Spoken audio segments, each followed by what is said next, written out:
একসময় এই রাস্তা দিয়ে ঘোড়ায় চড়ে চলাচল করত হাজার হাজার সৈন্যবাহিনী। ভাবা যায় কোনো আধুনিক পিচ ঢালা রাস্তা নয়, বরং লক্ষ লক্ষ পোরাইটের কারুকার্য তৈরি এই রাস্তা আজও টিকে আছে। কিন্তু আজ প্রশ্ন জাগে, কোথায় গিয়েছিল এই সৈন্যবাহিনী, আর কোথায় বা ছিল তাদের মহান সেনাপতি ও পীর খান জাহান আলী রহমতুল্লাহ আলাইহির সেই আসল বসতভিটা? জানাবো এই ভিডিওতে। ঐতিহাসিক ৬০ গম্বুজ মসজিদ হতে প্রায় ৩৫০ মিটার উত্তর দিকে এই প্রাচীন রাস্তাটির অবস্থান। প্রত্নতত্ত্ব অধিদপ্তরের এই সাইনবোর্ড দেওয়া রাস্তা ধরে সামনে এগোলে কাঙ্ক্ষিত সেই রাস্তার দেখা মিলে। ৬০০ বছর আগে খান জাহান আলী রহমতুল্লাহ আলাইহির নির্মিত এই প্রাচীন রাস্তাটি যশোর ও বাগেরহাট অঞ্চল হতে খলিফাতাবাদ নগরীর পাশ দিয়ে একদম চট্টগ্রাম পর্যন্ত বিস্তৃত ছিল, এবং তার সেনাবাহিনী এই পথ ব্যবহার করে যাতায়াত করত।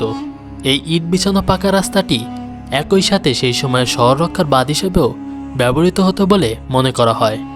যদিও বর্তমানে দীর্ঘ সময়ের বিস্তৃত এই প্রাচীন রাস্তাটির বেশিরভাগ নিদর্শনই আজ হারিয়ে গেছে, তবুও এখনও সেই ইট দ্বারা নির্মিত খান জাহানের প্রাচীন রাস্তা ও সেতুর প্রায় ১ কিলোমিটারেরও বেশি এলাকা টিকে আছে, যা বর্তমানে ইউনেস্কোর সাংস্কৃতিক বিশ্ব ঐতিহ্যের অন্তর্ভুক্ত করা হয়েছে।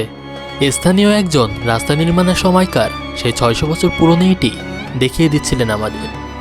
এই রাস্তা ধরে সামনের দিকে এগোলে আমরা পৌঁছে যাই সেই জায়গায় যাকে বলা হয় খান জাহান আলীর বসতভিটা।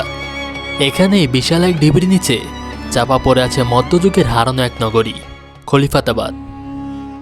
সুন্দরঘনা গ্রামের প্রায় ১০ একর জায়গা জুড়ে বিস্তৃত এই নির্জন ভিটা আজও এক অমীমাংসিত রহস্য। বাইরে থেকে খোলা মাঠ মনে হলেও মাটির নিচে লুকিয়ে আছে এক উন্নত সভ্যতা। প্রথমবারের মতো ২০০১ সালে এখানে খনন পরিচালনা করে প্রত্নতাত্ত্বিক অধিদপ্তর।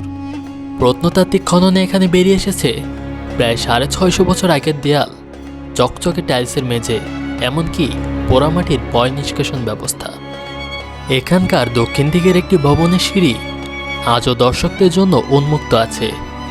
সবচেয়ে বিস্ময়কর ব্যাপার হলো, প্রতিবার খননের পর ঐতিহাসিক এই নিদর্শনগুলো আবার মাটি দিয়ে ঢেকে দেওয়া হয়।